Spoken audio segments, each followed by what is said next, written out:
Hello guys, this is your friend and we are back with a new fanfic. Which is What If Naruto Awakens Hidden Bloodline during the fight with Mizuki Part 1. And if you enjoy this fanfic then please press the like button and subscribe to my channel for more fanfic like this. And now let's start the fanfic. A small blonde boy stared up into the cold, hateful eyes of his sensei. He couldn't move as his entire world was crashing down around him.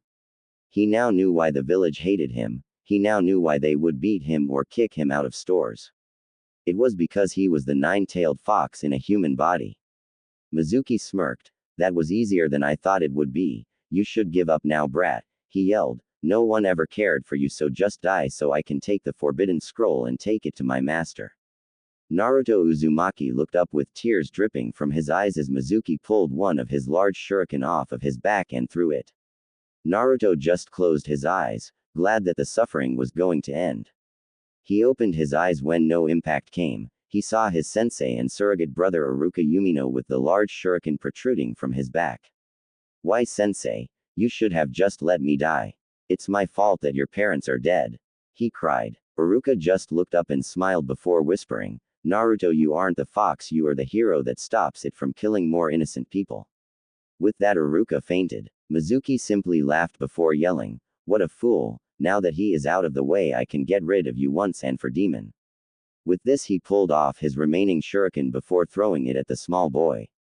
He was shocked when Naruto disappeared in a red flash, before appearing almost instantly on the other side of the small clearing with a feral snarl on his face. I am not a demon, he screamed at the top of his lungs before making a cross-hand sign. Shadow clone jutsu, he exclaimed as 200 Narutos suddenly appeared around him, a puff of smoke. How could he make so many shadow clones when this morning he couldn't even make one ordinary clone, thought Mizuki. Naruto suddenly yelled, Uzumaki flash barrage. As he finished saying this, all the clones started disappearing in red flashes and reappearing next to Mizuki, landing hit after hit until he was barely recognizable as human. Once Mizuki was taken care of, Naruto proceeded to faint. He awoke the next morning lying in a hospital bed with a Konoha Hitai forehead protector resting in his lap with a note from the Hokage on the bedside table. It read, Dear Naruto, I saw what happened last night with Mizuki. I am truly impressed by what you did, and the skills you have shown. Please come to my office as soon as you get this. I wish to tell you some important information regarding your parents and clan heritage. Signed, Hiruzen Sarutobi, Sandaime Hokage. Naruto quickly got up, looked around for his jumpsuit but found it was falling apart at the seams from the amount of stress put on the fabric while he was trying to learn the shadow clone jutsu. He quickly pulled it on and placed the Hitai on his forehead. He then looked in the mirror. Maybe I should get some different clothes seeing how I probably won't survive long as a ninja in orange clothing. He then screamed at the top of his lungs, cause I am gonna be the Hokage, believe it. Hiruzen Sarutobi, the Sandaime Hokage, sighed. Today he had to have a conversation with his favorite blonde knucklehead, a conversation he was hoping not to have until Naruto was at least Chunin. Getting up from his desk and walking over to the portraits on the wall.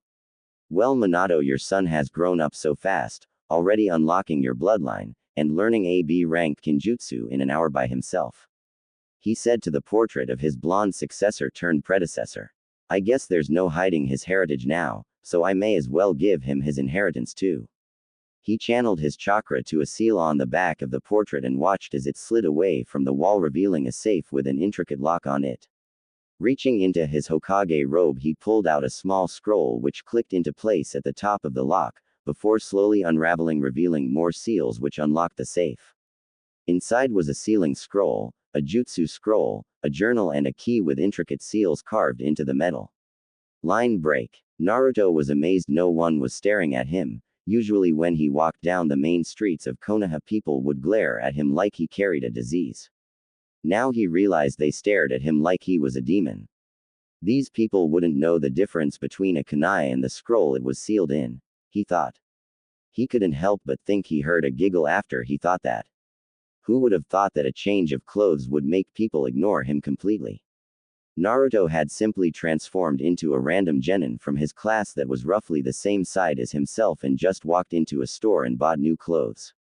For once they were normal prices, not unbelievably high. He was now wearing black Anbu-style pants, blue ninja sandals, a gray shirt, and a black trenchcoat with a large black hood that covered his hair and left his face in shadow, and an orange uzumaki swirl on the back.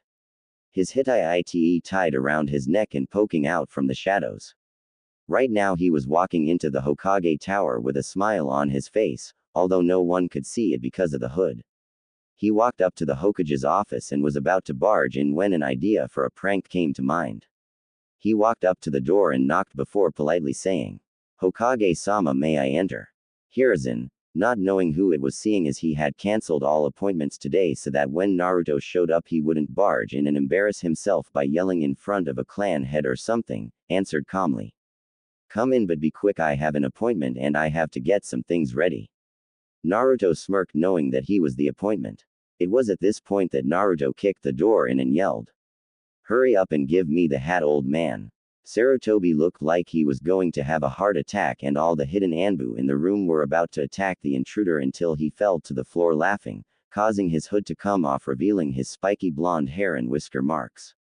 The look of shock on the Hokage's face turned into a small smile, knowing that Naruto was still himself, not some self-loathing child who believed his sensei when he was called a demon. Although his was shocked by the sudden change in clothing. When Naruto stopped laughing, he looked up at the Hokage and smiled his big cheesy grin before saying, "You wanted to talk to me, old man?" "Yes, I asked you to come here so that I could tell you about your family. I wasn't going to tell you this until you were older and stronger, but now that you have unlocked your father's bloodline and possibly your mother's, I have to explain so that you don't accidentally teleport into a wall. But first, why did you change your outfit? I thought that orange suited you." "Oh, that's simple," he replied. "I had an epiphany, supplied the Hokage." "Yeah, that," exclaimed Naruto. "I was thinking that when I wore orange I could hide from Anbu. Well, except Iruka-sensei, he could always find me, but if I wore black it would be so much harder to find me. And my jumpsuit kinda ripped apart," he added sheepishly while scratching the back of his neck.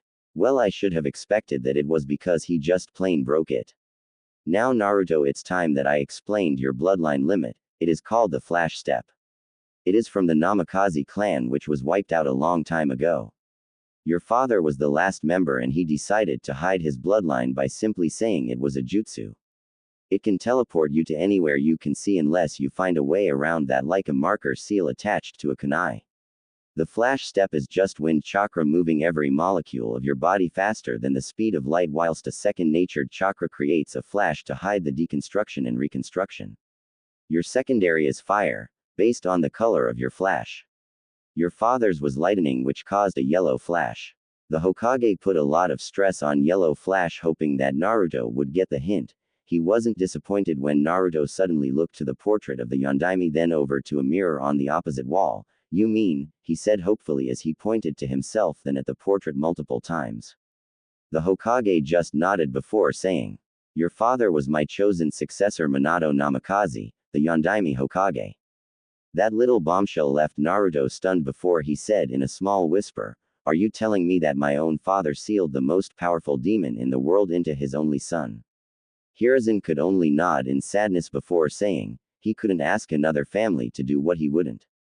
"Now, would you like to hear about your mother and her clan?" This caught the blonde's attention and turned his mood from sad to excited instantly. "Please tell me," was heard all through Konoha. The Hokage just smiled again before explaining, "Your mother was Kushina Uzumaki, the Red Death of Konoha. She was an Anbu captain and previous host of the Kyuubi. She died giving birth to you, making you the last of two clans. The Uzumaki clan were the leading clan of one of our allies, Uzushiogakure no Sato, the village hidden in the whirlpools. It was a ninja-only village with few civilians.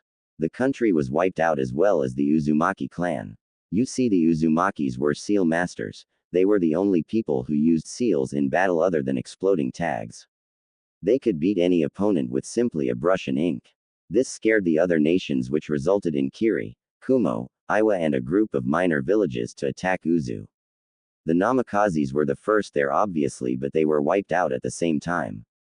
The Uzumakis had an unusual bloodline. Their chakra was different from other people. It allowed them to heal quicker as well as being able to combine elements together without the need for a bloodline. Naruto was dumbfounded. He couldn't believe that he was from not just one but two clans. That meant he had to twice as good as Sasuke. Now Naruto, do you want this information to go public or do you want to wait? The blonde took a few moments to think before saying, wait a bit, we can tell everyone at a better time, like when I get promoted to Chunin. Hiruzen smiled as he too thought that would be the best time to tell the world. Hiruzen got up, grabbed a box off his desk and then sat back down with Naruto. This box contains your inheritance, Naruto.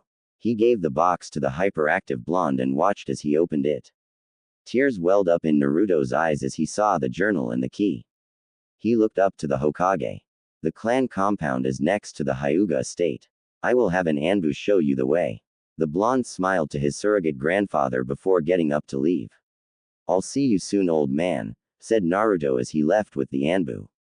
All the potential Junin sensei were sitting in the Hokage's office arguing over who would get who on their genin teams. The Hokage sat there rubbing his forehead. He could feel a migraine coming. Will you be quiet? Shouted the Hokage. The Junin all stopped talking immediately. Now let me get this right, every team but 7, 8 and 10 have been decided. When most of the Junin nodded in agreement, he continued, then the senseis of the completed teams may leave. They all filed out, leaving only the Hokage, Kurenai Yuahi and Asuma Sarutobi. Kakashi is late again, was the thought running through all their minds. Yo, sorry I'm late but I got lost on the road of life, said Kakashi as he walked through the door. The contents of the room were too annoyed to even bother calling him a liar. So what are your preferred genin? Asked the Hokage. Kakashi straight away said, I wish to train the last Uchiha, I don't care who else. If I have to, I will apprentice Sasuke and train only him.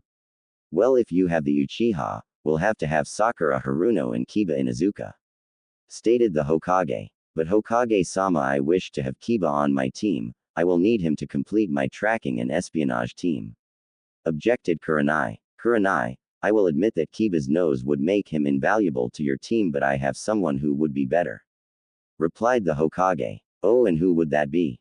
And what can they do? Replied Kurenai sarcastically. The Hokage just smiled before answering, well, he is probably the fastest genin in the village, can learn information from a distance and has enough chakra to perform several high-level jutsu in a row. So that if your team gets caught or surrounded, he can be the protector, and help your team escape quickly. How does that sound? You still didn't answer my first question, stated Kurenai. That's simple, it's Naruto, continued the Hokage.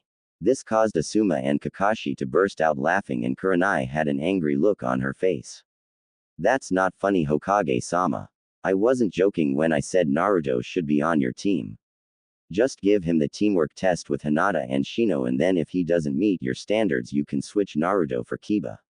The entire time this was going on, Asuma just sat there, laughing in his head at the other two Junin, knowing that he would get the next generation of Ino Shikacho, and was guaranteed an easy ride as a sensei, a lazy genius who would rather watch clouds than train, a chubby powerhouse who will just eat, and a blonde fan girl who won't take training seriously.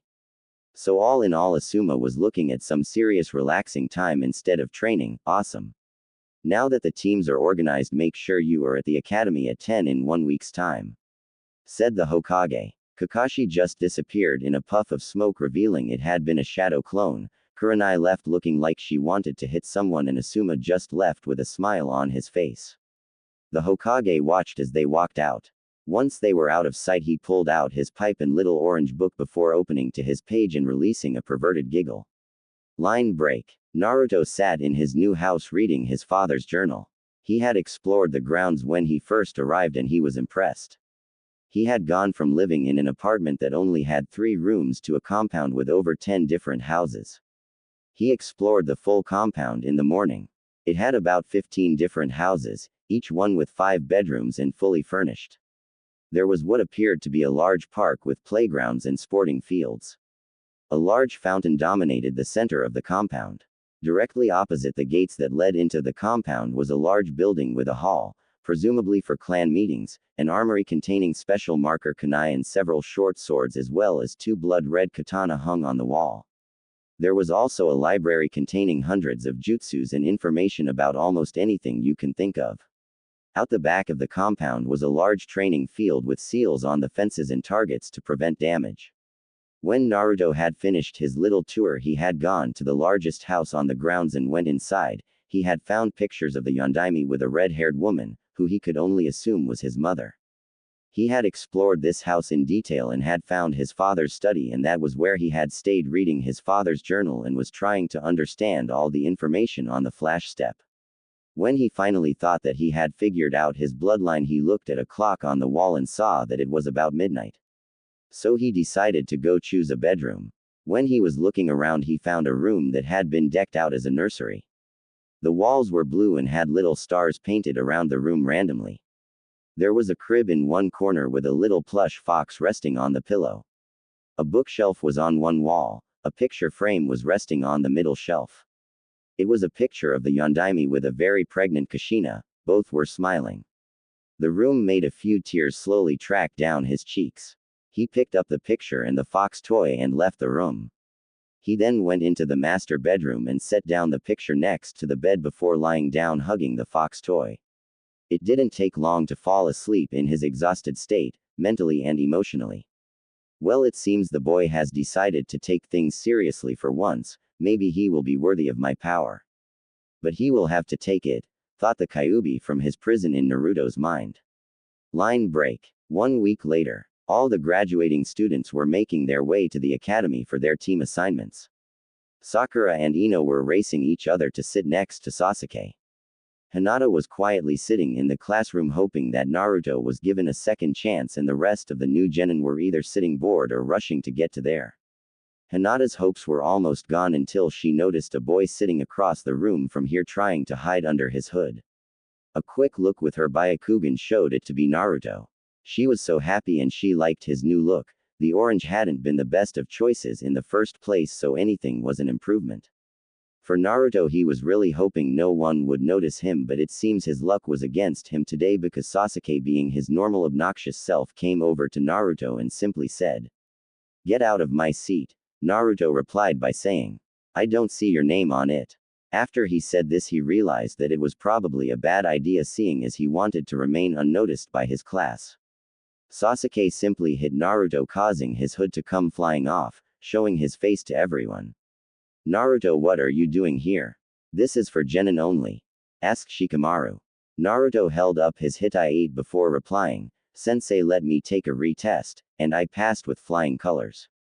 "I don't care, you're still in my seat, so move," grunted Sasuke. It was at this point that the boy sitting in front of Naruto bumped Sasuke, causing him to fall into Naruto. Before the two could collide, Naruto had stood up and in a burst of speed moved to the other side of the room and put his hood back on, leaving behind a dust trail. Sasuke fell and landed face first on the chair. Ino and Sakura entered the room at the same time and started arguing over who was first, and who would get to sit next to their precious Sasuke-kun. And I'm not going to write the argument because these two annoy the living daylights out of me. Then they saw Sasuke still face down on the chair. They both rushed over and picked him up, causing him to grunt in annoyance before sitting down with Sakura on one side and Ino on the other. Before anything else could happen, Iruka walked in, albeit a little stiffly, seeing as how he was bandaged from the waist up to prevent spinal damage. He began a speech on how it had been an honor teaching them and that they should go on to do great things. He then began reading off the teams, going through all the no-name genin before leaving only the best and brightest. Everyone listened as he started reading off the names of the clan heirs. Team 7, led by Kakashi Hatake, will consist of Sasuke Uchiha, Sakura Haruno. At this, Sakura screamed out, "True love wins over all." Iruka waited for her to be quiet before continuing, and Kiba Inuzuka. This caused both Sakura and Kiba to slam their heads on their desks, yelling, "No." Team 8, led by Kurenai Yuahi, will consist of Hinata Hyuga, Shino Aburame, and Naruto Uzumaki. Hinata was ecstatic. She would be on the same team as her Naruto-kun. Sakura and Ino were confused. They thought Naruto had failed. Ino decided that Naruto must have done a retest or something. Unfortunately, Sakura wasn't that bright. She yelled out, "Iruka-sensei, you made a mistake. That baka didn't pass. And he never will pass, because he is nowhere near as good as Sasuke-kun." When Sakura finished speaking, she had love hearts in her eyes. Naruto felt something break inside his heart knowing that Sakura would never love him. Iruka then said, "Actually, Sakura, Naruto did a retest and passed with flying colors. Now then, back to what I was trying to do. Team 9 is still in circulation from last year, so Team 10, led by Asuma Sarutobi, will consist of Ino Yamanaka, Shikamaru Nara and Choji Akamichi." Finished Iruka. "Now go eat lunch, get to know your teammates and then meet back here in an hour to meet your senseis." With that the class all left. Hinata, Shino and Naruto were sitting at a bench eating their lunch. None of them were talking. Hinata wasn't talking because she was afraid she would faint the second Naruto started talking to her. Shino was just being himself and Naruto was just sitting there awkwardly. He had never really met Hinata and Shino, so he didn't know what to say.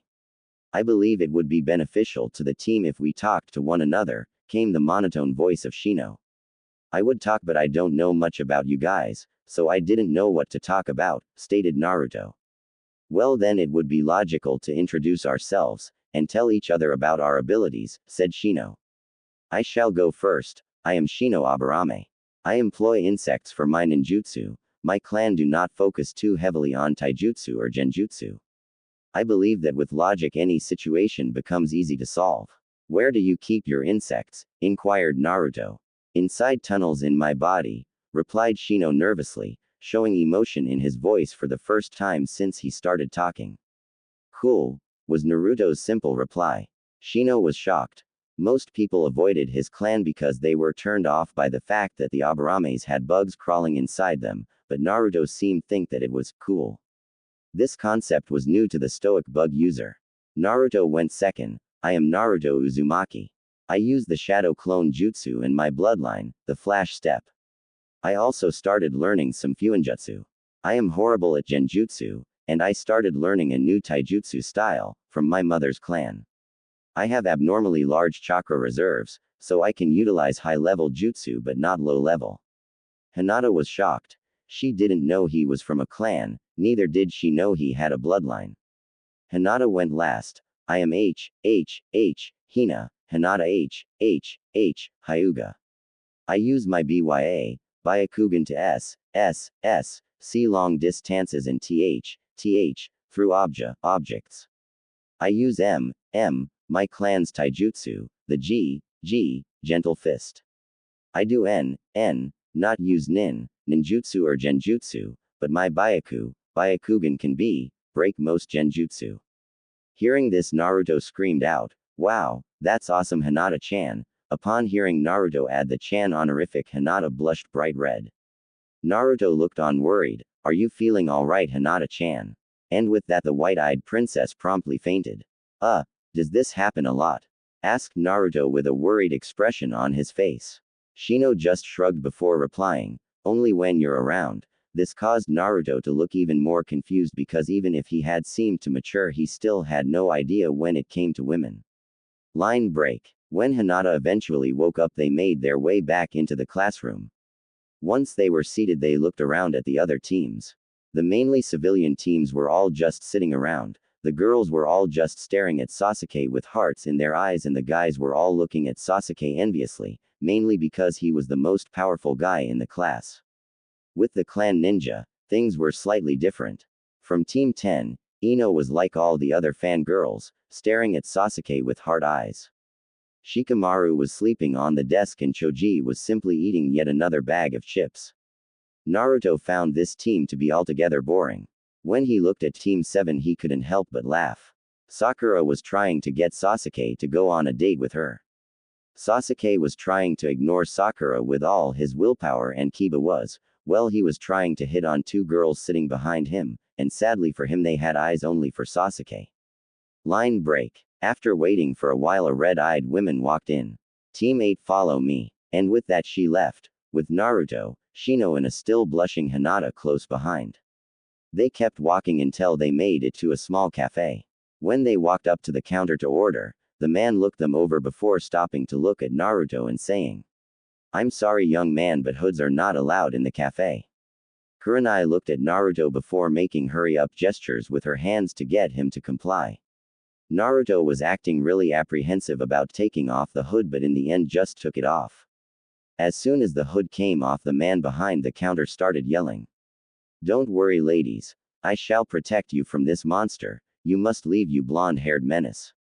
When he finished this mini rant, he looked over to find that the Jonin was holding back the small Hyuga. Her face was bright red and chakra was visibly leaking from her fingertips. The Aburame was audibly buzzing, and the blonde menace, as the man put it, was slowly walking out. By the time Kurenai had calmed down her two genin, she realized that Naruto was no longer with them. They walked out to see him sitting on a bench seemingly crying. Kurenai walked up to him to comfort him. "Naruto, what's wrong?" she said almost lovingly. She couldn't bear to see such a young child so sad.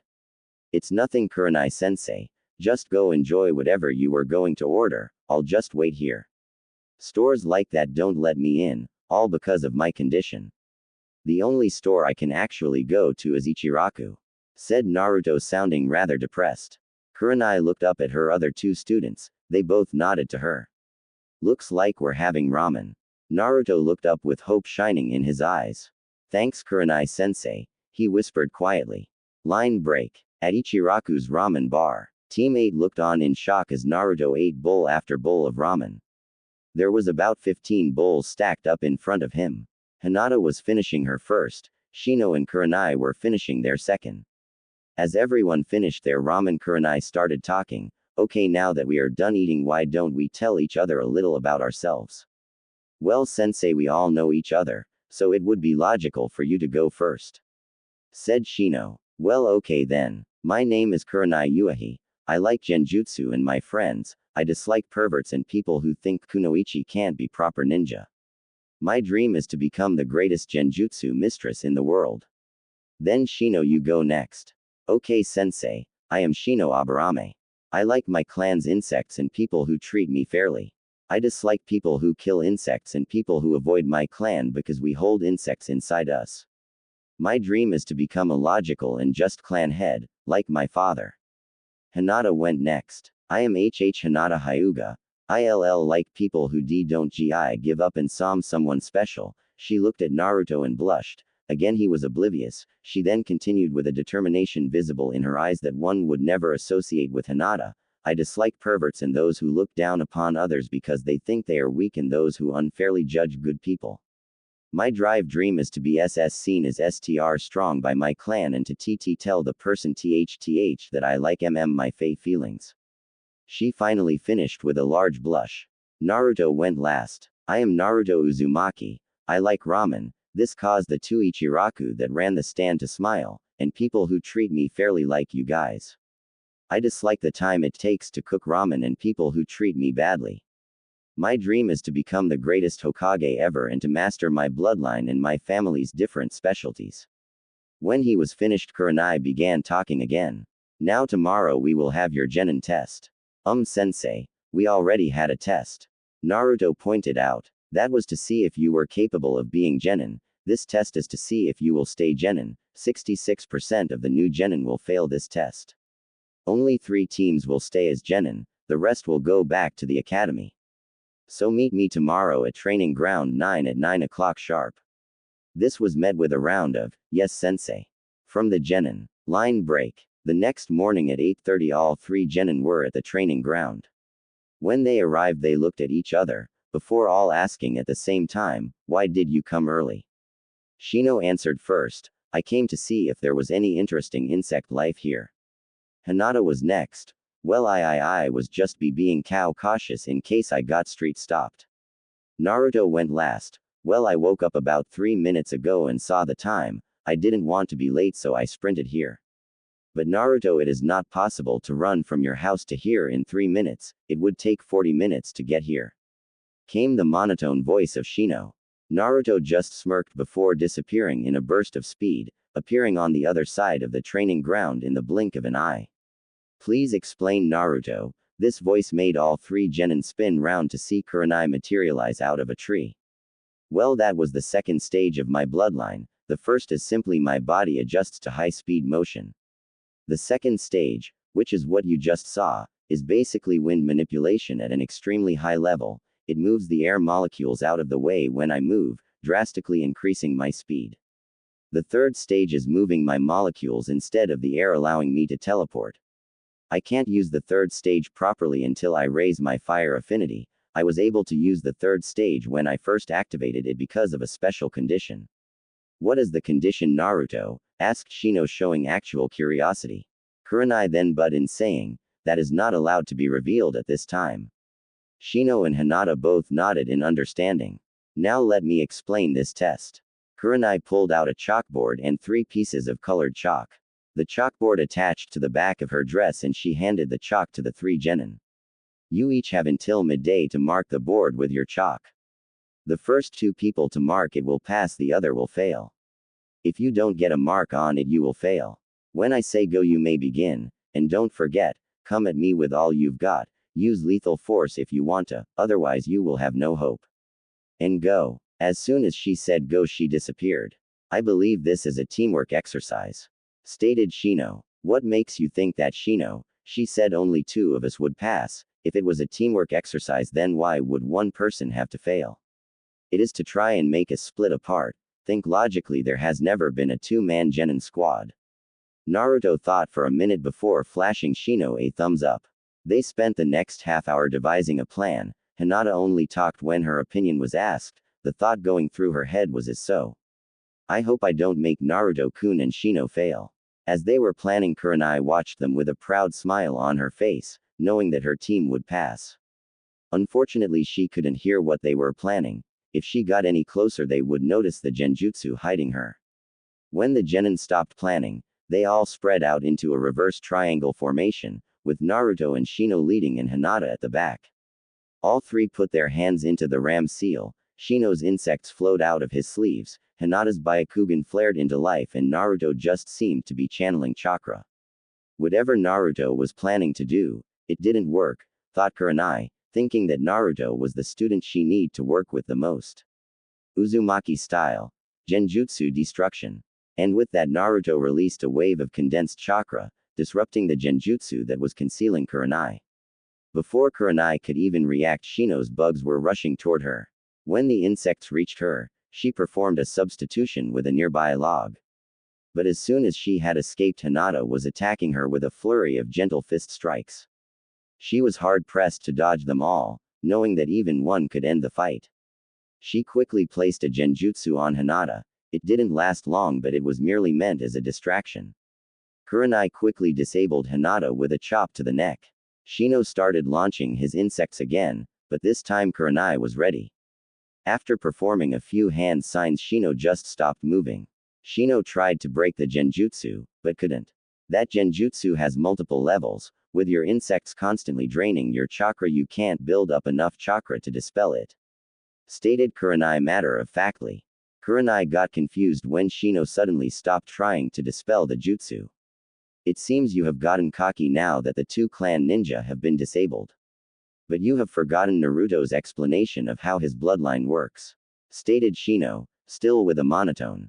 Kurenai then felt wind rush past her and the sound of chalk on a board was heard. When she looked back, she saw 3 perfectly parallel lines on the board.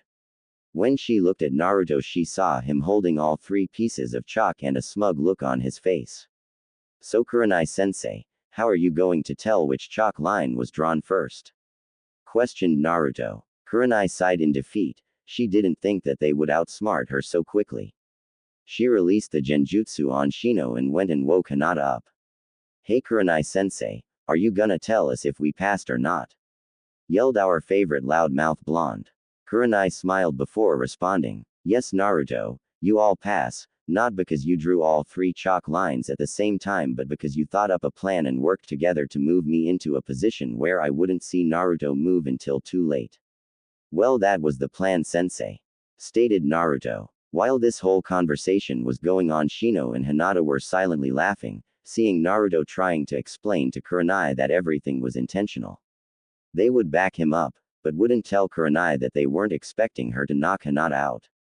It had made Naruto's job even harder. Without the added distraction of Hinata, he had to increase his wind manipulation to an incredibly high level to mask all traces of movement. And because of this, he now succumbed to something he had little experience in, chakra exhaustion. Naruto collapsed mid-sentence. He had been trying to tell Kurenai that the entire fight was planned but didn't get the chance to. Kurenai sighed before dismissing Hinata and Shino. Hinata was a little worried about leaving Naruto unconscious, but Kurenai reassured her. When they had left, she picked up Naruto and carried him to the where she thought he lived, only to find that the building had been demolished. She took Naruto to the Hokage's office instead. When she arrived, she attempted to go see the Hokage, but the two Anbu guarding the door wouldn't allow her to enter unless she left Naruto outside the tower. Hearing the commotion, the Hokage opened the door to see what was going on. When he saw what was going on, he straight away signaled to one of the trusted Anbu that guarded the inside of his office. An Anbu wearing a tiger mask came forward and tapped the door guards on their shoulders. When they turned around, he grabbed them and body flickered to the T&I department. Ibiki was going to have a fun appointment. Well, that's the last time I allow new Junin to be promoted into Anbu, sighed the old Hokage. The tiger Anbu came back at this point. Tiger, can you take Naruto to his house now? Asked the Hokage. Well, Kurenai, I can't wait for the team reports tonight. Line break. At the team report meeting, everyone was shocked. Kakashi was on time. Now they knew that something was going to go down. The Hokage walked in with the elders of Konoha behind him. They sat at the front of the room before the Junin senseis started to list off which teams had failed and which passed. Team 7 passed, said Kakashi lazily. This shocked everyone. Kakashi had never passed a team. At the front of the room, the elders all smirked, knowing that the last Uchiha had passed. Team 8 pass, stated Kurenai. Again, the population of the room was shocked that a team with Naruto Uzumaki could pass. Team 10 pass, said Asuma, looking like he didn't want to be in there. And thus the rookie 9 had been born. Naruto walked into his team's training ground 10 minutes before his first team training session, intent on asking his sensei for help. When he arrived, he saw his sensei leaning against a tree reading a small book. Kurenai sensei, Naruto called out to her. She looked up and seemed surprised at first but quickly hid it. That was close. It's a good thing he couldn't see what I was reading, she thought as she hid the small orange book in her kunai pouch. So what do you want, Naruto? She asked, wondering why he would be here early. Well, I need some help. When I buy new kunai and shuriken, only one shop will sell them to me. I need some new gear, but the stuff I want isn't stocked at my usual place. Naruto explained, with tears brimming in the corners of his eyes from thinking about the treatment he gets in the village. What do you mean only one store sells to you? Questioned Kurenai. That isn't what's important right now. I just need to buy some scrolls, sealing tags, paper and ink. They don't sell those at the ninja supply store, said Naruto, trying to change the subject before more bad memories show up. Well, okay. After training and missions we can go to a store that I go to, said Kurenai. I'm going to ask Hokage-sama about this later, she thought. Line break. Team 8 had an interesting day, to say the least. Their team training had involved telling Kurenai what they thought their biggest weakness was, and she helped think of ways to correct these weaknesses. She still left them to figure out the best way and just gave them gentle nudges in the right direction. After training they went for their first mission. Naruto was extremely depressed when he found out he wouldn't be saving a princess or something like that. Instead they chased the devil in feline form, also known as Tora the cat. With Naruto's speed it was easy to catch. Hinata then carried it back. When the boys attempted to carry it, it showed that its claws weren't just for show, but when Hinata picked it up it simply lay back and enjoyed the ride. After this, Team 8 went their separate ways. Hinata and Shino had clan training and Naruto was going to get supplies with Kurenai. She was thoroughly disgusted at the way people would look and treat Naruto. She took him to a small out-of-the-way bookstore. He was able to find everything but sealing tags, but that was good enough. He could get the tags at his normal store. Thanks Kurenai-sensei, you are awesome, yelled Naruto as he was about to leave. Naruto, why do you want that stuff anyway? Questioned Kurenai. Well, I've been looking into seals and the beginner level exercises are all done on tags except for the basic storage seal, which is usually done in a scroll, explained Naruto. Well, I gotta go, Kurenai-sensei. See you at training tomorrow, yelled Naruto before vanishing in a burst of speed. Now that Naruto was gone, Kurenai headed straight for the Hokage's office to talk to him about stores not letting Naruto in. Naruto's house. As soon as Naruto got home from his training session, he quickly made a shadow clone to go buy some takeout ramen from Ichiraku's. While the clone was walking out, he pulled out a book titled Fuinjutsu for Beginners. He was practicing making sealing scrolls when he suddenly flinched. For some reason he could remember being punched in the head by Sakura while on his way to Ichiraku's. But my clone was getting ramen, all right. He yelled in his mind as he created a bunch of clones to test his theory. Half an hour later found a Naruto clone reading the Fuinjutsu book, another 10 clones practicing making sealing scrolls, 20 clones in the training ground making exploding notes, and 40 clones going through the library to find scrolls on chakra control and elemental control. The real Naruto was running laps around the compound to increase his speed. With his normal speed increasing, his speed while using his bloodline would increase as well. Naruto was well known for training himself into the ground, and that was just what he did, almost literally gouging a trench with all his repetitive running. Naruto looked around at the training field, seeing the trench he was in and the craters his clones making exploding tags made. He sweat dropped and pulled himself out of the trench. He dispelled his clones and staggered a bit from the sudden influx of information. Okay, next time the clones pop 10 at a time, he said as he started to walk inside. He paused to look back at the damage and was amazed to see a complex seal array appear on the ground, filling in the craters with earth and collapsing the walls of the trench. Now that is useful, he said before walking inside. The next few weeks went by without incident. Team 8 would train in the morning and then do a D-rank mission in the afternoon. The team training was focused on basic skills and fixing weaknesses. Naruto was increasing his chakra control, Shino was practicing taijutsu katas, and Hinata was working with Kurenai on her confidence. They would do the individual training from 9 until 11, they would train together and spar until 1. At 1 they would eat lunch and then get their mission. After the mission they would go their separate ways.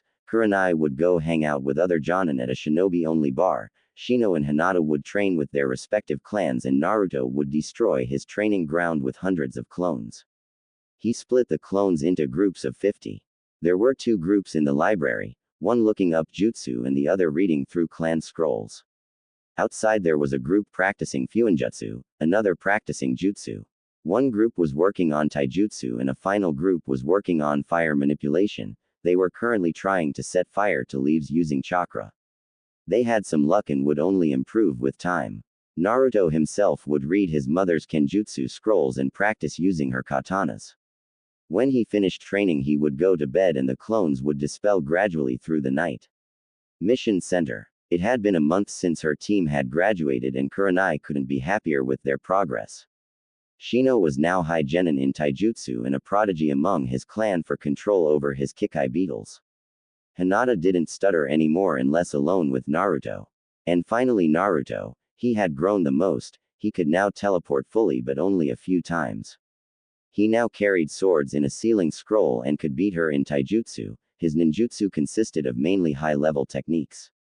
In chakra control, all 3 could all walk on water at such a level that they could have a 3-way spar on top of the water and not have to concentrate on the chakra in their feet. Kurenai was pondering asking for their first C-rank mission, especially after Kakashi took his genin on one a few days earlier. As she was about to ask the Hokage for the mission, he spoke first. Kurenai, I would like your team to go back up Kakashi's team.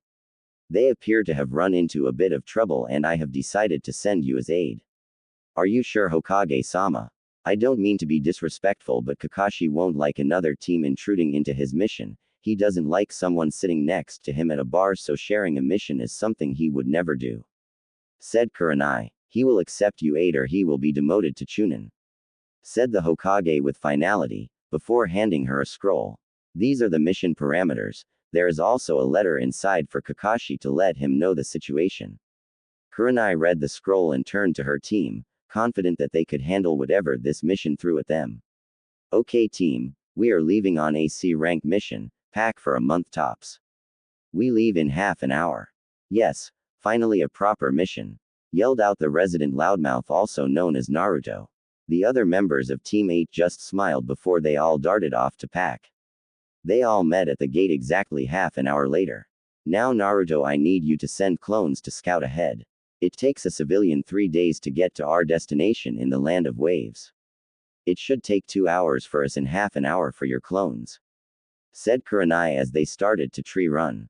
After an hour running, Naruto suddenly stiffened, almost missing the next branch.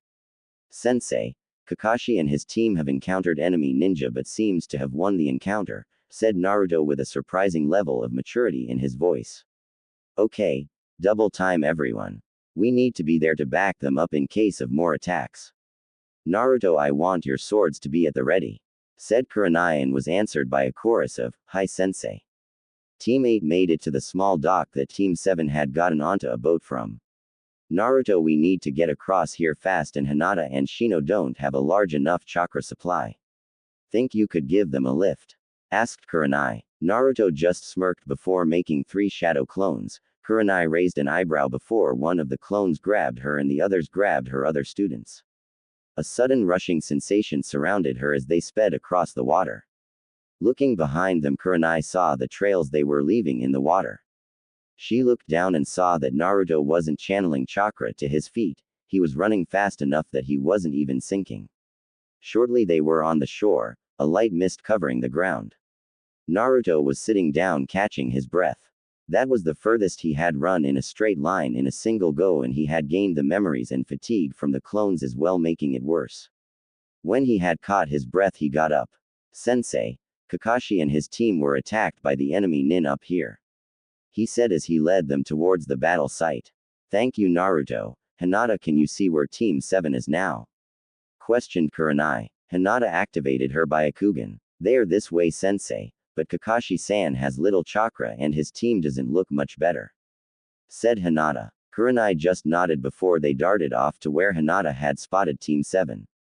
One look into the house of Tazuna the bridge builder would show 3 young genin and a small white dog collapsed all over the house. Kiba was on the ground, his nin dog Akamaru curled into a ball inside his jacket. Sakura was on a couch fast asleep, and finally Sasuke was leaning against a wall, keeping watch, but his eyes betrayed how tired he really was. They had only just survived the fight against Zabuza. Kakashi would have been down here as well, but he was upstairs unconscious in the only spare bed in the house. This was the scene that Team 8 found upon arriving. Naruto would have laughed at them if it weren't for the fact that had his team been in the same situation as theirs, they would probably look the same. When they had arrived, Sasuke had launched a kunai. Luckily Sasuke had a really bad aim whilst tired, and Team 8 could dodge high-speed projectiles as well, thanks to a little help from their sensei's friend Anko. The kunai was lodged in the doorframe before Sasuke realized who it was. A look of relief crossed his face before he promptly fell unconscious. Kurenai surveyed the room before looking to her team. "Naruto, I want some clones surrounding the building. Shino, send some bugs out to search the surrounding area. Hinata, check over the members of Team 7 and flare your Byakugan every few minutes in case any enemies get past the Naruto's and Shino's bugs." She was met with a chorus of, "Hi Sensei," from her genin. As each genin went about their tasks, Kurenai went to check on Kakashi. Upon arriving in the room he was in, she found him completely out cold. From what she could tell, he wouldn't be up for a while. Team 8 watched over Team 7 in the house that night. They introduced themselves to Tazuna and his daughter Tsunami when they got the chance. Kiba was the first to wake up. When he saw Team 8 he was at first shocked but then glad. If Gato had any more shinobi working for him they wouldn't survive. Sasuke woke up next, acting like he wasn't asleep in the first place. Naruto smirked under his hood, knowing that no one could see it. The look on Sasuke's face had been hilarious, like he was trying to make sure he wasn't caught sleeping when he had been clearly knocked out. The two teams minus Sakura had eaten dinner together with Tazuna and Tsunami. Halfway through the meal a small boy came in, grabbing a plate of rice before walking upstairs. "That's my son Inari. He doesn't talk to many people," explained Tsunami, seeing the confused expressions worn by the genin. After the meal Sasuke and Kiba carried Sakura up to the spare room before they settled down there for the night. Kurenai looked to her team, who had each set up a sleeping bag in a position which gave them a clear line of sight to an entrance. She set herself up on a couch facing the door before signaling to each member of her team when they would be keeping watch. Next morning, Naruto had been up last keeping watch, so he woke his teammates up at the crack of dawn before looking to the staircase to see Kakashi stumbling down. "Kurenai, what are you doing here?" questioned Kakashi. In response, Kurenai just handed over the scroll from the Hokage. Kakashi had a quick look over it before handing it back to Kurenai. "Kakashi, can you tell me what happened to your team?" questioned Kurenai. "On our way here we encountered two Chunin-level missing nin from Kiri known as the Demon Brothers. They weren't a problem, but shortly after arriving on the shore here we were attacked by the infamous demon of the mist, Zabuza Momochi." Flashback. As Team 7 started walking up the shore, a thick mist rolled in. Kiba suddenly sniffed before throwing a kunai towards a bush. A small rabbit came flying out, terrified from the sharp blade almost killing it. Sakura proceeded to hit Kiba over the head. "Wait, that rabbit is white. It shouldn't still have its winter coat unless it was raised indoors. Shit," thought Kakashi. "Down now." Sasuke grabbed Sakura while Kakashi grabbed Tazuna. Kiba was already down from Sakura's almost manly strength. As soon as they got below waist height, a large cleaver shot past where they had been standing. When the sword collided with a tree, a man appeared standing on it. He was wearing camo pants and dark blue ninja sandals. He had no shirt on and bandages wrapped all around his mouth, his slashed kiri hitai worn on the side of his head. "Zabuza Momochi, demon of the mist," stated Kakashi. "The great Sharingan Kakashi knows my name, I'm touched," said the large man. "Hand over the bridge builder and this won't get messy." "I'm afraid I can't do that, Zabuza," replied Kakashi as he lifted his headband revealing his fully matured Sharingan. Zabuza just shrugged in response. Sharingan, could he be of the Uchiha clan, thought Sasuke. "More fun for me," Zabuza said with finality before forming a hand seal. "Ninpu. Hidden mist jutsu," he whispered, his voice still carrying throughout the clearing. "There are 8 points on the human body that kill instantly: larynx, spine, lungs, liver, jugular, subclavian artery, kidneys and the heart. Which one should I attack first?" Zabuza flooded the air with his killing intent. It was so great that Sasuke raised a kunai, ready to plunge it into his own heart. "Sasuke, I'll protect you," Kakashi said, using a bit of chakra in his voice to clear the ki from the air around the genin. Kakashi prepared to be attacked before realizing that Zabuza would aim for Tazuna to avoid a prolonged fight. Zabuza tried to slash Tazuna but was stopped by a kunai to the stomach courtesy of Kakashi. Kakashi looked shocked as water came from the wound instead of blood. "Water clone," stated Kakashi before he was bisected by Zabuza's blade, but instead of a corpse there was only water. Kakashi appeared behind Zabuza and kicked him out onto the water. "So the Sharingan can copy my jutsu even through this mist. Its power is truly formidable." As Zabuza finished saying this, Kakashi shot onto the water and fought him, kunai to cleaver. The fight was going well for Kakashi until he dropped under the water to avoid a slash. It wasn't until he was under the water that he realized the water was too thick. But by that time he was trapped. Sweden. Water prison jutsu. Success. Kakashi looked around to see that he was trapped. He could use a burst of Raiden chakra to escape, but there was a chance that he would fry himself in the process. He watched as Zabuza made more water clones to attack his team. He weighed up the options before yelling to his team. "Run. You guys have no hope of beating Zabuza." He had hoped the genin would listen, but when dealing with Sasuke and Kiba there was no such thing as running away. "Sensei, you told us that those who break the rules are trash, but those who abandon their teammates are worse than trash. We won't let some 2-bit trash like this stop us," yelled out the ever-brash Kiba. Kiba looked to Sasuke before both boys nod to each other. Sasuke shot forward and attacked the clones, taking them out, but once they were gone Zabuza made more. The new clones knocked Sasuke and Kiba to the ground.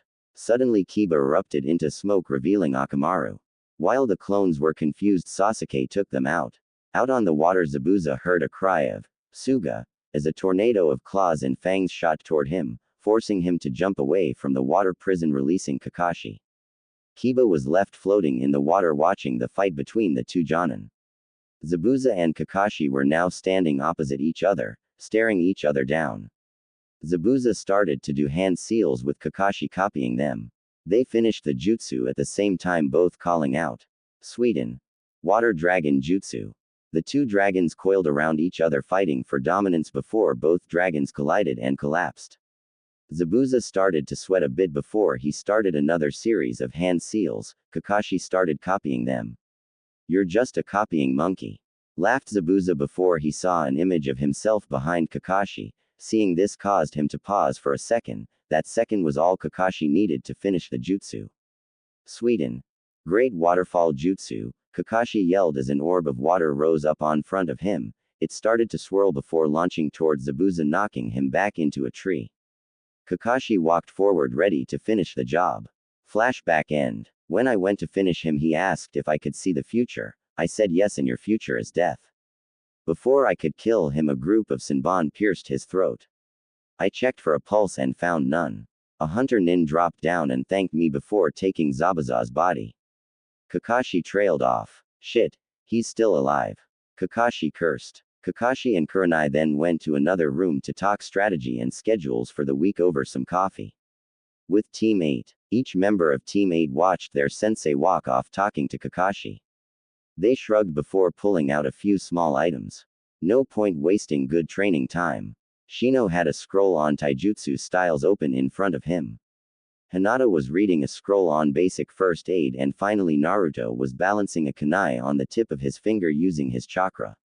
"Hey, what do you think Team 7 have learned since the famous copy nin Kakashi started teaching them?" questioned Naruto. Shino just shrugged.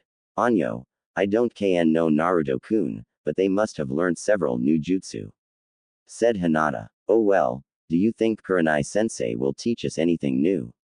questioned Naruto. This time he got two shrugs in response. He shrugged as well before adding a kunai to another finger while waiting for Kurenai to return to tell them what they were going to do. Kakashi led Team 7 out to a clearing in the forest the next morning. Sakura was still a little sore from the day before, but Kakashi figured a bit of training would do her good.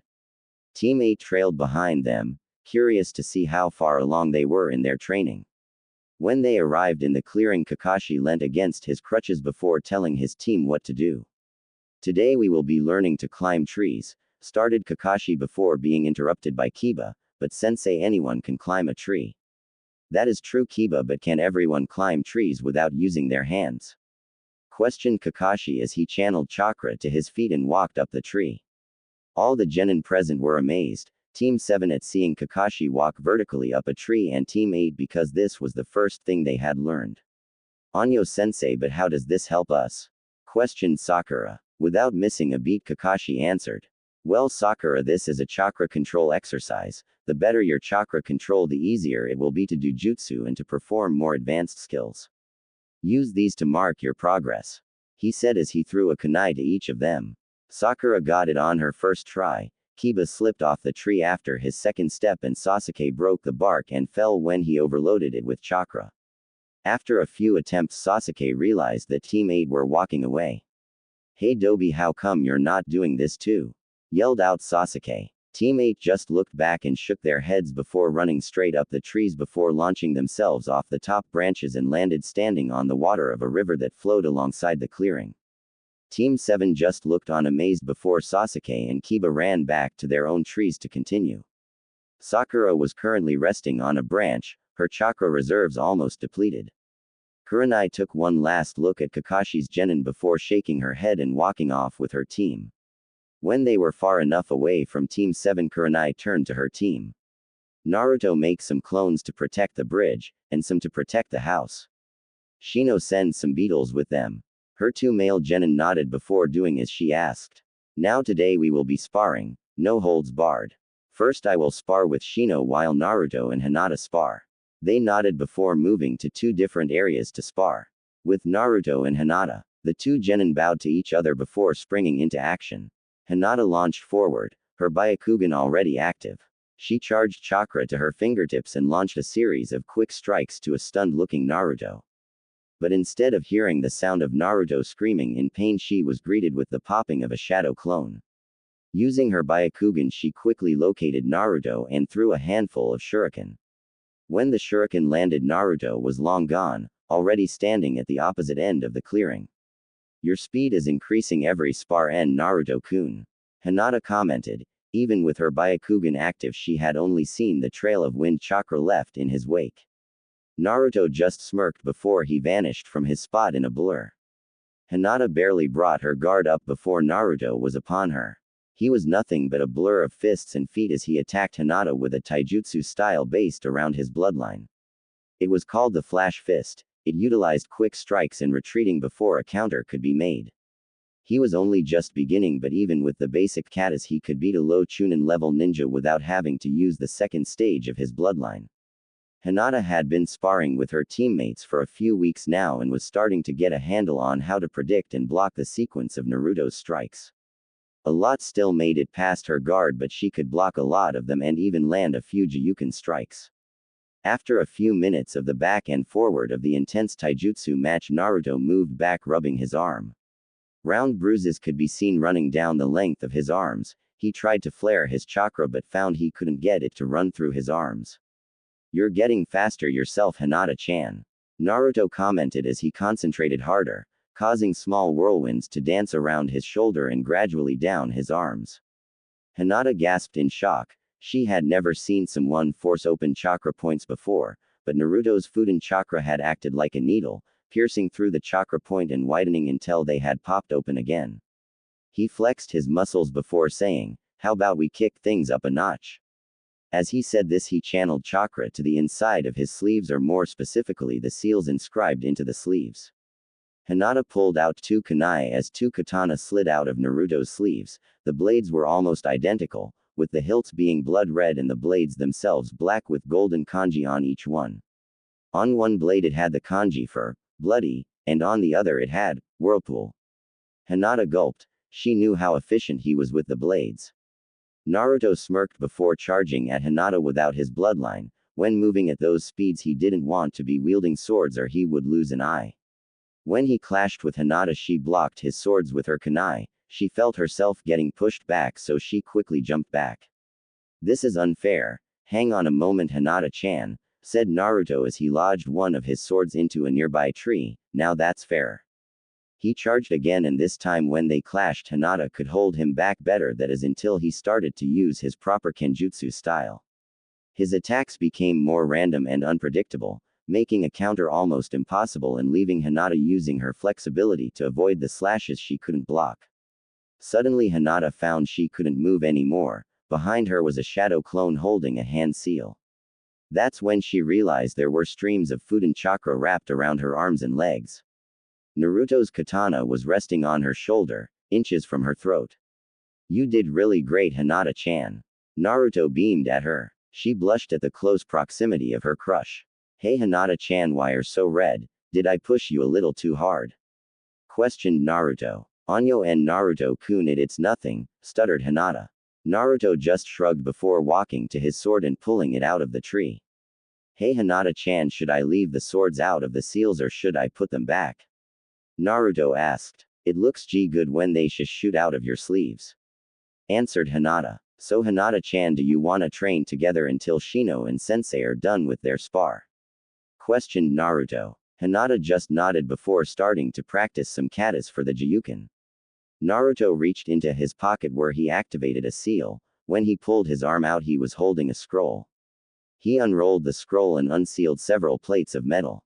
He attached the plates to various parts of his body with chakra and started walking up a tree. He had to constantly practice his chakra control because of the rate that his reserves increased daily. He trained for about 10 minutes in his chakra control before he realized something was wrong. He could feel the air around him moving and there was a large disturbance coming near.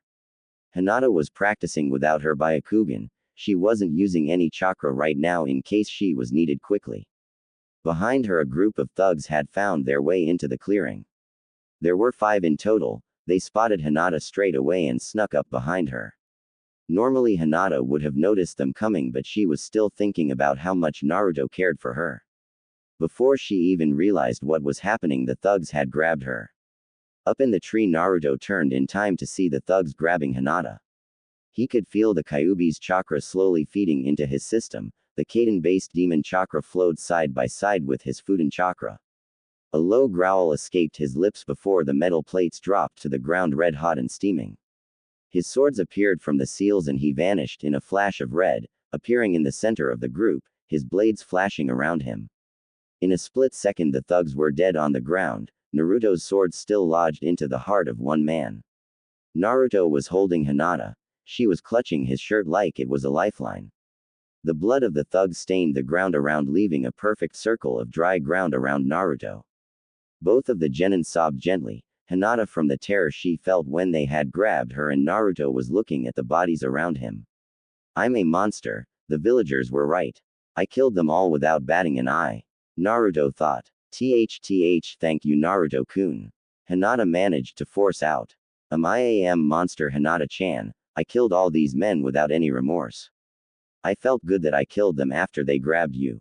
Naruto sobbed. He was not expecting what came next. You are not a monster Naruto. You saved me. They deserved it after what they did. You are a kind and caring and definitely not a monster. A monster wouldn't act like you do. And I know you aren't a monster because I like you and I know what you're like. Hinata suddenly slapped her hands over her own mouth, realizing what she had just said. ULL like me. Stuttered out Naruto, not really understanding the concept of someone caring for him, especially after he had just slaughtered those thugs. Yes I do. I've liked you for a long time and I like you even more now that you saved me from these men. She spat out the word men like it was a disease. Naruto jumped over the corpses and sat down against a tree, Hinata still clutching his chest. He wrapped her in a hug before they fell asleep. With Kurenai and Shino. Shino was puffing on the ground. He had been able to break out of his sensei's genjutsu fairly easily, but she had kept him on his toes, stretching the spar out for a good hour. Come on Shino, we should go find the other two. Instructed Kurenai. Shino just nodded as he pulled himself to his feet and swallowed a soldier pill to boost his chakra supply to prevent his beetles from getting too hungry. Shino led the way using the female beetle he had placed on Hinata as a beacon. When they arrived they saw the mess that was once a group of patrolling thugs. They looked around and found Naruto and Hinata asleep. Kurenai walked over and woke up the two genin, after committing the scene to memory for embarrassment purposes later. She got a quick brief from Naruto, who seemed to sob a bit when he talked about what had happened, but he regained his confidence when Hinata grabbed his hand and squeezed. Alright, you guys head back to Tazuna's house and I'll clean up here. When I return we'll go to the bridge to aid Kakashi in guarding Tazuna. The genin nodded and darted off. Kurenai turned to the bodies and was about to laugh when she saw that Naruto's swords were still lodged in a body. Naruto appeared in a red flash, looked at the bodies and almost threw up before composing himself. Almost forgot these, he choked out before darting off again. The rest of the day Naruto and Hinata couldn't look at each other without blushing. This was noticed by the members of Team 7 who were wondering what had happened. When they arrived back at Tazuna's house that evening, Naruto grabbed Hinata's hand before she went inside. He gestured to the roof, she nodded and both jumped up. Did you mean it Hinata-chan, when you said you liked me? Asked Naruto, a blush that was only rivaled by Hinata's adorned his face. Hi, Naruto-kun, I really like you. She stuttered out. Then Hinata-chan, would you like to, I dunno, maybe go out sometime? Asked Naruto, his blush intensifying as he slightly flinched, expecting a punch after the way Sakura used to treat him. He was pleasantly surprised when Hinata answered him by kissing him on the cheek. Hi Naruto-kun, she said before she started to sway before fainting. She then muttered in her sleep, if this is a dream I hate you Kami. Naruto chuckled before carrying her inside and setting her in her sleeping bag. He pulled out a piece of paper from his Fuinjutsu kit and wrote a small note. It wasn't a dream Hinata-chan. He placed the note in her hand before heading into the dining room for dinner. Where's Hinata? Questioned Kurenai. She was really tired after her ordeal today and is asleep. Naruto replied. Kurenai nodded but eyed him carefully like she knew what had really happened. Naruto smiled before digging into his food. The next day Kurenai took her team to the bridge to guard Tazuna. She figured Kakashi's genin needed more training than hers did. Upon arrival Naruto created a veritable army of shadow clones that spread out around the bridge and surrounding area. Many of the clones transformed into rocks or small animals, leaving only a few clones still in their normal appearance. Shino spread some beetles around the area to fill any gaps left in the security after Naruto's clones settled. Kurenai surveyed her team's work and was happy with the way they had set up the defenses. Okay, you guys can do some training within the perimeter setup. We don't want another incident occurring, instructed Kurenai. Her team nodded before walking off to train. Kurenai herself found a high vantage place so she could watch her team, while also reading a certain orange book the Kakashi was so openly fond of. With Shino walked over to a tree and concentrated, causing insects of all kinds to come flowing out of the forest. He then spent the rest of the day sorting through the bugs for anything that could be added to his colony or bred back at his family's compound. Boring, right? With Naruto and Hinata, the budding young couple walked down under the bridge for their training. Hinata was meditating, trying to increase the size of the tenketsu behind her eyes to improve her Byakugan. Naruto looked at her for a moment, admiring her beauty and serenity. How did I never notice how amazing she is before? He thought as he prepared to train his fire manipulation. So far he could only really teleport short distances unless using Kyuubi's chakra. He grabbed a leaf from off the ground before sitting in a lotus position. He held the leaf in his palm and started channeling his Kaden into the leaf. At first nothing happened, until the center of the leaf started to turn brown and smoke. Slowly a hole was burning through the leaf, spreading towards the edges until all that was left was ash. Good, that one is all but perfect now, time to practice the harder one, stated Naruto with satisfaction. He pulled out an old shuriken that looked too blunt to pierce the skin. He held this one between both hands, holding onto a spike with each hand. A glow of chakra surrounded it. As the glow started to spread into the metal, the shuriken started to heat up, until it was white hot and almost melted. Now to apply some wind, he said as he channeled Fuden chakra to his hands, causing small blades to whip along the edge of the now soft shuriken. When the wind had done its work, Naruto plunged the shuriken into the water under the bridge. The water hissed for a second as it rapidly cooled the hot metal. When Naruto pulled his hand out of the water, he was holding a small metal sculpture, a simple leaf. When the metal had been softened by the heat, he had shaped it with the wind. The heating part was the actual exercise for improving Kaden control, but he had a small moment of genius with the shaping part. Blushing, Naruto walked over to Hinata to give the leaf to her. When he was halfway to her, he stopped. If I'm going to give her a gift, the first gift I'll give her, it has to be better than just a simple leaf, he thought before walking back to where he was practicing before and pulling out another of the old shuriken.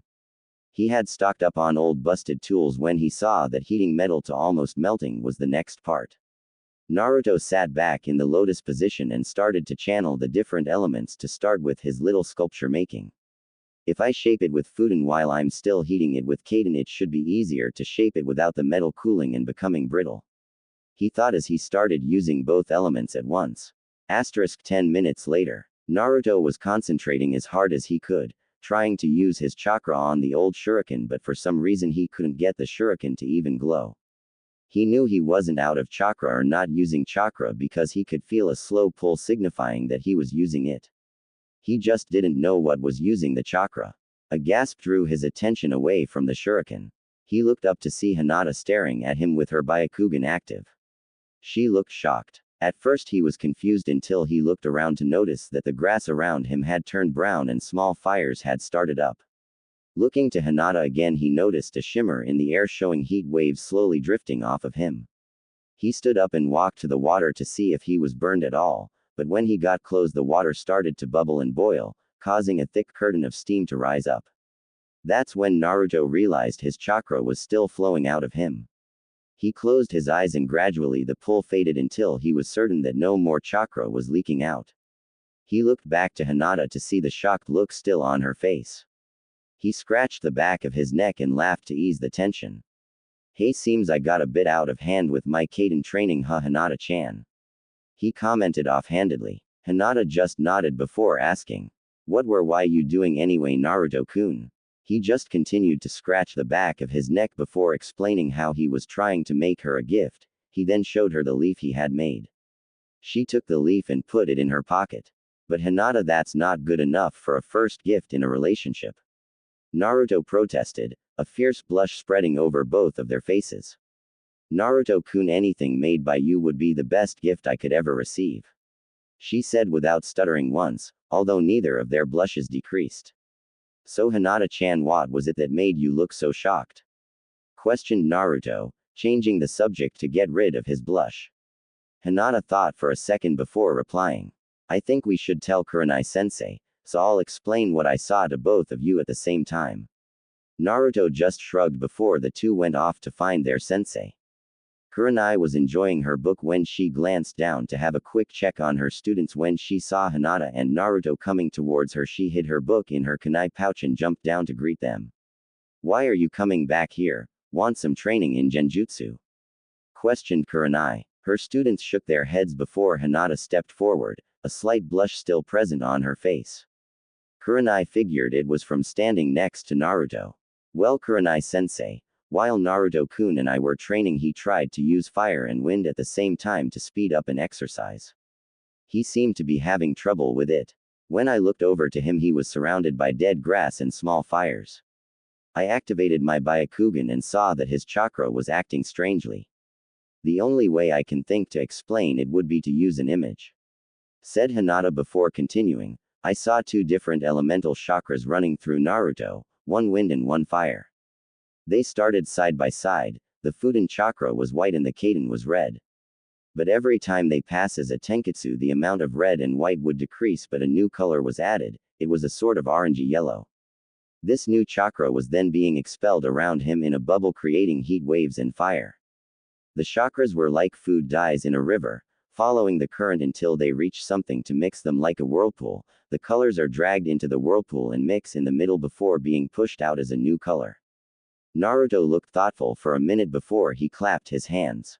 I know what it is. The whirlpool comment made everything fit. I accidentally used the Uzumaki bloodline. Stated Naruto like it was obvious. The two women were confused. Anyo, Naruto-kun, I thought your bloodline was your speed and teleportation. Asked Hinata. No, that's my father's clan. I can't tell you his clan name. It's a secret. The bloodline you saw was my mother's clan, the Uzumaki. It allows me to mix together different elements to form new sub-elements. Gigi understands it better than I do. Naruto said before reaching into his coat to pull out a scroll with a whirlpool design on it. Hang on a second while I figure out what I did, he said as he unrolled the scroll to reveal a picture showing the kanji for all 5 main elements in a circle. Naruto channeled chakra to his fingertip before touching the kanji for fire and wind. In the center of the circle, the kanji for scorch appeared, as well as some information. Scorch release, an extinct bloodline from Suna, can create incredible heat in an area or focused to a point. When focused to a point, this bloodline can melt through any material. Read Naruto out loud. Sounds cool. I'll have to mess around with this when we get back to Konoha. Kurenai and Hinata were shocked that he would brush off something like this. Come on, Hinata-chan, let's get back to training. I'll see if I can get it right this time. Said Naruto with a smile which caused Hinata to blush slightly and walk back with him. Later that day, at the end of the day, Team 8 and Tazuna arrived back at Tazuna's house to find Team 7 all exhausted from their training. Shortly after walking in the door, Tsunami called out from the kitchen. Dinner's ready, come and get it. Everyone got up and went to the dining area, Inari included. Throughout the meal, Inari would glare at the ninja. That's it, why don't you just quit? You'll all die. Why you train just so you can walk to your deaths against Gato? I hate people like you, raised in your big village, you know nothing of our suffering. We have been through hell and you people act like you know us. I bet you haven't even, Inari said before Naruto cut in. Will you shut up, you annoying little Gaki? You grew up with family. You have food. You have never been beaten by most of the population of your village. You have never known my suffering. Naruto almost growled this out as his features became more feral. I'll be out training sensei. And with that, Naruto disappeared in a red flash. Kakashi's jaw hit the floor, which is quite entertaining with the mask remaining on. That was sensei's bloodline. Kakashi thought in shock. But sensei's son died. I thought Naruto was named after Kushina in her honor. But that was definitely his bloodline. Meanwhile, Inari ran from the room crying. He sprinted up the stairs to his room, Kurenai following him to try and help him through the confusion he was feeling. Sensei, why did Naruto lie to Inari? Surely his life wasn't like that. Questioned Sakura, snapping Kakashi out of his thought. He did lie. Kakashi started making the people in the room relax. His life was much worse than what he suggested. Naruto grew up with no one to help him. He had to scrounge through trash to get food and hide whenever a villager saw him, or they would chase him away or attack him. I know this because I used to be an Anbu captain and I would have to save him from mobs of villagers, especially on his birthday. The people in the room all had varying reactions. Sasuke looked surprised, or at least as surprised he could while retaining an impassive look. Kiba and Sakura looked a little green. Tazuna and Tsunami were almost in tears, and the remaining members of Team 8 showed no outward reaction. They both knew already. With Naruto out on a small clearing, Naruto appeared in a flash of red. This was where he had killed the thugs and was the first place he could remember perfectly that was within his range.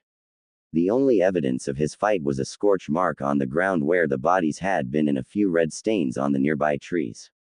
Naruto, still annoyed, reached into one of his pockets and pulled out a scroll with the kanji for seal on the front. He threw his coat over a branch and prepared the scroll. When he unrolled it, he applied chakra and several small paper slips. An ink well and a calligraphy brush popped out in a puff of smoke. He started to draw on the slips, his hand a blur as he drew out 10 identical sealing arrays.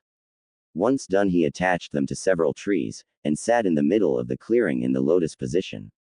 He concentrated on the area around him until one seal glowed and he vanished in a flash. When he appeared, he was sitting below the seal. He smirked before standing up and starting to flash around the clearing. The next morning, Haku was walking through the forest collecting herbs to help Zabuza heal faster. As he was walking, he came upon a blonde-haired boy asleep in a clearing. Upon closer inspection, revealed a Konoha Hitai around his neck. He wasn't one of the ninja that had attacked Zabuza, meaning that reinforcements had been called in. He walked into the clearing and reached for the boy's throat. He didn't like to kill, but to protect Zabuza he would do anything. As he was about to kill the boy, he instead shook the boy awake. Huh, where am I? Oh right, training, Naruto said sleepily. Who are you? Naruto questioned. Isn't it polite to give your own name first? Asked Haku teasingly. Naruto smiled brightly.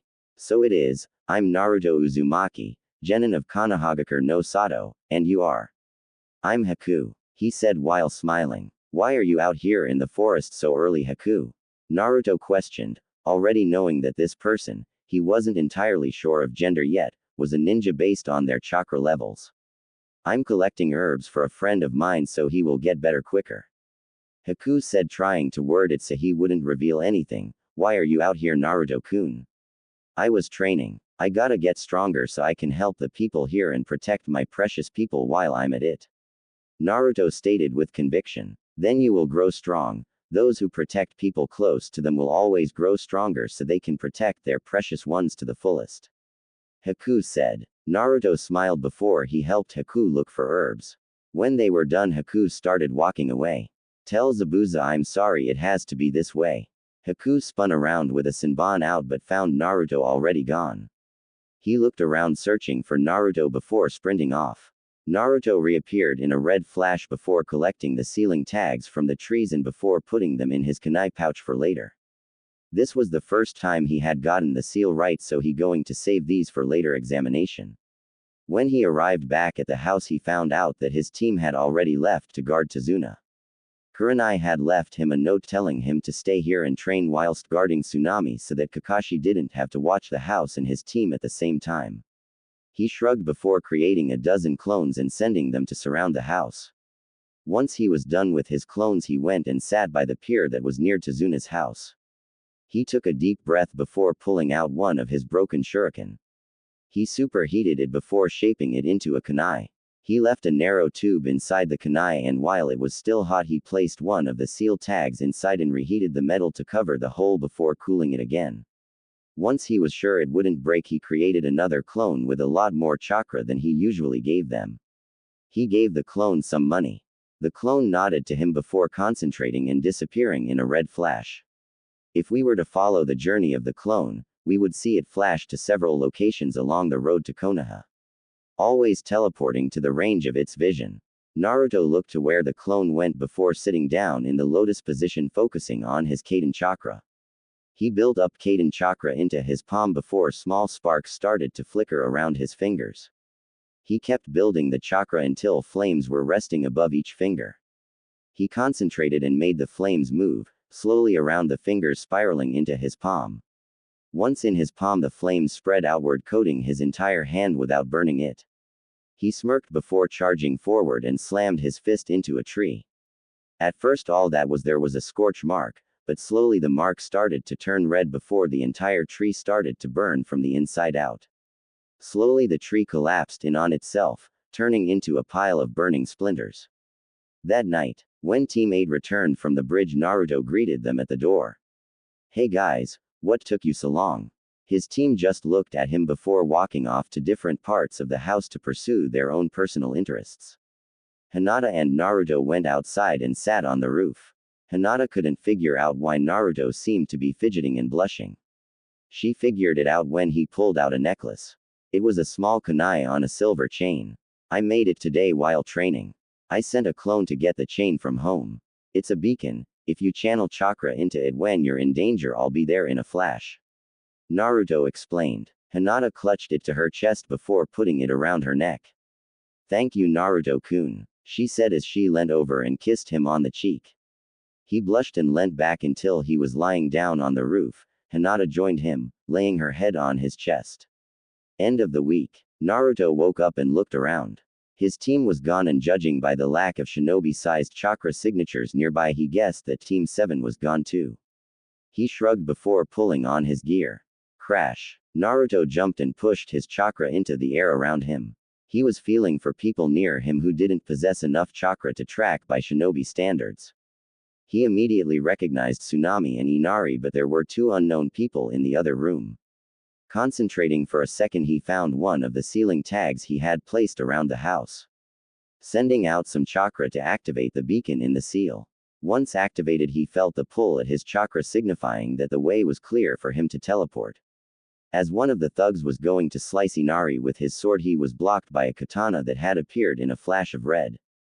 His vision cleared to reveal Naruto holding back his larger sword with only one hand on his katana. He yawned before a second katana shot out of his other sleeve and sliced the thug's ankles, causing him to fall to the floor howling in pain. He turned to see the other thug holding his sword to Tsunami's throat. Take one step and I slash her throat," he called out. Naruto just smirked before vanishing in a flash, appearing behind the man and hitting him over the back of the head with the pommel of his sword.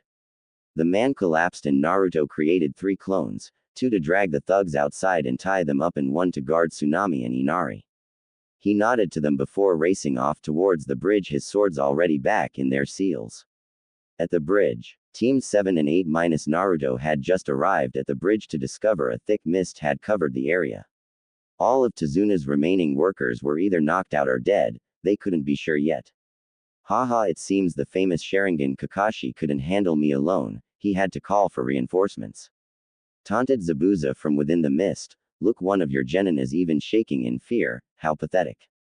At this 10 water clones appeared from the mist. "You're mistaken, I'm not shaking in fear, I'm shaking in excitement," called Sasuke as he dispelled the clones in a blur of motion. Seems this one might be a match for you in speed, Haku," Zabuza commented. Hinata and Kurenai giggle a bit at this but hid it from Zabuza. The mist cleared to reveal Zabuza, Haku and the demon brothers. Sasuke take the hunter Nin. Kiba, Shino attack the demon brothers. Hinata and Sakura guard Tazuna. Kurenai, you and I are going to take down a demon, instructed Kakashi, becoming suddenly serious. The various battles raged for a few minutes. Kiba and Shino were at a stalemate with the demon brothers. Shino couldn't get his beetles close enough because of their teamwork, and Kiba and Akamaru could only just follow them by scent, but the mist was making it difficult. Kakashi and Kurenai were having a hard time. With all the mist, Kakashi's Sharingan was almost useless and Kurenai couldn't get a lock for her genjutsu. They were barely dodging Zabuza's giant blade. Sasuke was doing the worst. He was trapped inside a dome of ice mirrors and riddled with Senbon, his Sharingan blazing but ultimately not helping. Hinata was watching all this with her Byakugan when she noticed a chakra signature getting closer. She focused her eyes to see Naruto racing over at his fastest speed without teleporting. She knew he wouldn't make it in time to help Sasuke. That's when she remembered the necklace. She grabbed it and channeled chakra to it. In an instant Naruto appeared in a red flash. He surveyed the battles before turning and giving Hinata a quick kiss on the cheek before placing a seal tag on the ground. He looked into the dome to see Sasuke collapse. He quickly flashed over and grabbed Sasuke before flashing out again and depositing him with Sakura. When he stood up straight he felt a little woozy. He had used a lot more chakra than normal thanks to holding Sasuke. But still he charged into the dome anyway to defeat the masked nin. He knew it was Haku but he wouldn't call him out just yet. You are a fool, rushing into your own demise like that. You should have run when you had the chance. Once I start attacking you will have no chance of escape. Came Haku's voice from all around. Naruto just smirked before lazily watching the Senbon come flying at him from all directions. With a flick of his wrist his sword shot out, enhanced with Fuden chakra it blew all the Senbon away from him. I'll admit, with your bloodline you're fast but sadly, called Naruto as he disappeared mid-sentence. He appeared above Haku while she was moving between mirrors. I'm faster, Haku. And with a quick swing of his sword Haku was sent crashing to the ground. He had made a mirror encase his chest to prevent damage. When he was getting up he saw that the mirror was almost cut all the way through. How did you know it was me? Questioned Haku as he struggled to stand. Please, how many people have a chakra signature as unique as your own? Your chakra is cool like your ice, but comforting. That makes this so much harder. With his part said Naruto charged again, his sword ready to sever Haku's head. Hyouten. Frozen blade, called Haku as a blade of ice formed around his hand. He barely blocked in time but he could see the ice wouldn't last. Naruto frowned for a second before he began to expel chakra. At first nothing happened until Haku noticed that the ice mirrors that were still up were starting to melt. Sorry I'm new to this whole Shippuden thing. Scorch is difficult to use on purpose and even harder to restrict to a small area like your ice. Haku was shocked that he was melting her ice, including her blade.